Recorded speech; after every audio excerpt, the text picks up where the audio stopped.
ദേവൂട്ടി ഇന്ന് കടയിലുണ്ടായിരുന്നു അല്ലേ? ഉച്ചയ്ക്ക് ഞാൻ പോന്നിടം വരെ ഇല്ലായിരുന്നു.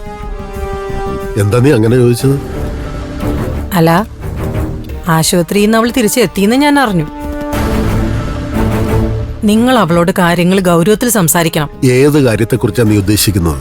അത് ശരി. അപ്പൊ ഞാൻ നിങ്ങളോട് പറഞ്ഞതൊക്കെ മറന്നോ?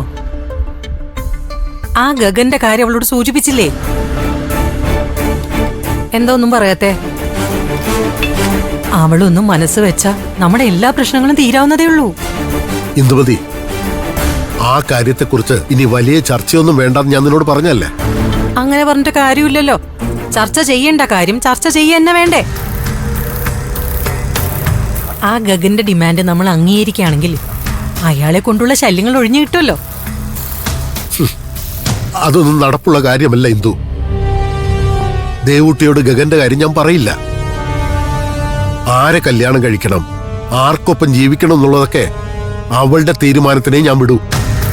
അതിപ്പോ ദേവൂട്ടിയുടെ കാര്യത്തിലെന്നല്ല, അഖിലയുടെ കാര്യത്തിലായാലും എന്റെ തീരുമാനം അത് തന്നെ ആയിരിക്കും. നിങ്ങൾ ഇങ്ങനെ ആദർശവും ആത്മാഭിമാനം പറഞ്ഞിട്ടൊന്നും ഒരു കാര്യമില്ല.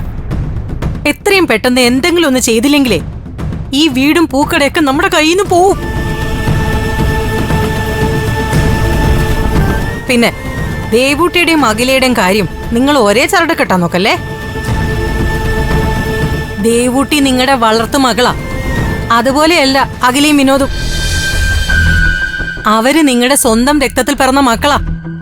അവർക്കൊരു നല്ല കാലം ഉണ്ടായി കാണണമെന്ന് നിങ്ങൾക്ക് ആഗ്രഹമില്ലേ? അവരുടെ കാര്യത്തിൽ മാത്രമല്ല ഇന്ദുമതി, ദേവൂട്ടിയുടെ കാര്യത്തിലും എനിക്ക് അതേ മനസ്സ് തന്നെയാ. പിന്നെ ദേവൂട്ടിയെ ഞാൻ വളർത്തുമകളായിട്ടല്ല കണ്ടിരിക്കുന്നത്. അഖിലയും വിനോദിനെയും പോലെ അവളും എന്റെ സ്വന്തം മോളാ, മൂത്ത മകള്. എന്നാലേ എനിക്കങ്ങനെയല്ല. രക്തബന്ധത്തെക്കാൾ വലുതല്ല എടുത്തു വളർത്തിയവളുടെ കാര്യം. അവളെ നമ്മൾ ഉപേക്ഷിക്കൊന്നുമല്ലല്ലോ, ഒരുത്തന്റെ കയ്യിൽ പിടിച്ച് ഏൽപ്പിക്കല്ലേ? പിടിച്ചേൽപ്പിക്കുന്ന ആ കൈ ഗഗന്റേതാകുന്നതാ പ്രശ്നം. ആ കയ്യില് എനിക്കത്ര വിശ്വാസം പോരാ. എന്റെ കുട്ടിയുടെ ജീവിതം ദുരിതപ്പാടിലാക്കാൻ എനിക്ക് അശേഷം താല്പര്യമില്ല. കണ്ടോടി മോളെ, തെങ്ങിനും കവുങ്ങിനും ഒരേ തളപ്പെടാനാ നിന്റെ അച്ഛന്റെ ഉദ്ദേശം. പറഞ്ഞിട്ട് കാര്യമില്ല, നമ്മുടെ ജീവിതം ഒരു കാലത്തും ഗതി പിടിക്കാൻ പോകുന്നില്ല. അച്ഛാ, വിനോദിന്റെ കാര്യത്തിൽ ഉടനെ എന്തെങ്കിലും ഒരു തീരുമാനം എടുക്കണം. എന്താ മോൾ ഉദ്ദേശിക്കുന്നത്? അവനെ ഇനി ഇവിടെ നിർത്തിയ കാര്യങ്ങൾ കൂടുതൽ വഷളാവത്തേ ഉള്ളൂ. വേണ്ടാത്ത കൂട്ടുകെട്ടുകളിൽ ചെന്നുപെട്ട് അവൻ എന്തെങ്കിലും കുഴപ്പം കാണിക്കുമെന്ന് എനിക്കിപ്പോ നല്ല പേടിയുണ്ടച്ചാ. അതുകൊണ്ടേ എത്രയും പെട്ടെന്ന് പുറത്തേക്ക് എവിടെയെങ്കിലും വിടുന്നതാ നല്ലത്. ഇനി അവനിവിടെ പിടിച്ചു നിർത്തിയ അത് ശരിയാവുമെന്ന് എനിക്ക് തോന്നുന്നില്ല. നല്ല കാര്യങ്ങൾ പറഞ്ഞാ നിന്റെ അച്ഛന്റെ തലയെ കയറില്ലല്ലോ.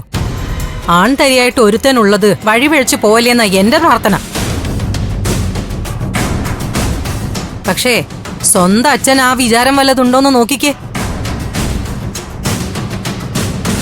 ആ, എല്ലാം തലയിൽ എഴുതിയിരിക്കുന്ന പോലെ തന്നെ അനുഭവിച്ചല്ലേ പറ്റൂ.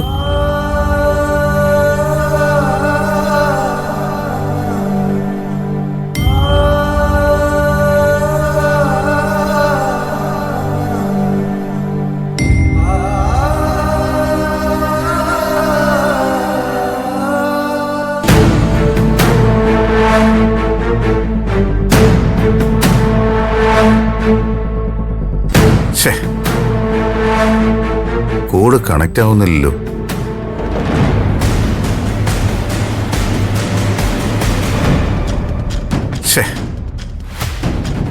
ഡാഡി ആരെയാ വിളിക്കുന്നത്?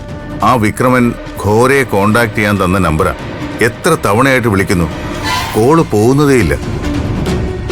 അതുപോലെ നെറ്റ്വർക്ക് ഇഷ്യൂ ആയിരിക്കും ഡാഡി. അല്ല ഡാഡി എന്തിനാ ഇപ്പൊ ഘോരയെ വിളിക്കുന്നത്?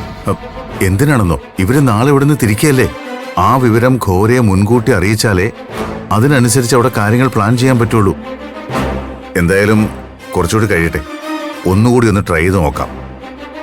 ശ്രീകലാം എന്തൊക്കെയോ മനസ്സിൽ പ്ലാൻ ചെയ്തിട്ടുണ്ടെന്ന് തോന്നുന്നു. അതിന്റെ ഒരു ഹോംവർക്ക് നടത്തുന്നുമുണ്ട്.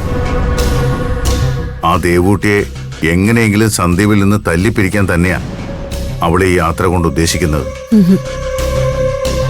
അതേതായാലും നടക്കുന്ന എനിക്ക് തോന്നുന്നില്ല. സന്ദീപും മുത്തശ്ശിയും ഒറ്റ കയ്യ. അവരും മനസ്സിൽ എന്തൊക്കെയോ കണ്ടിട്ടുണ്ടെന്നാ തോന്നുന്നു. ഉം. മിക്കവാറും അവിടുന്ന് മടങ്ങുന്നതേ ആ ദേവൂട്ടിയും കൊണ്ടായിരിക്കും. No, never. അതൊരിക്കലും സംഭവിക്കില്ല.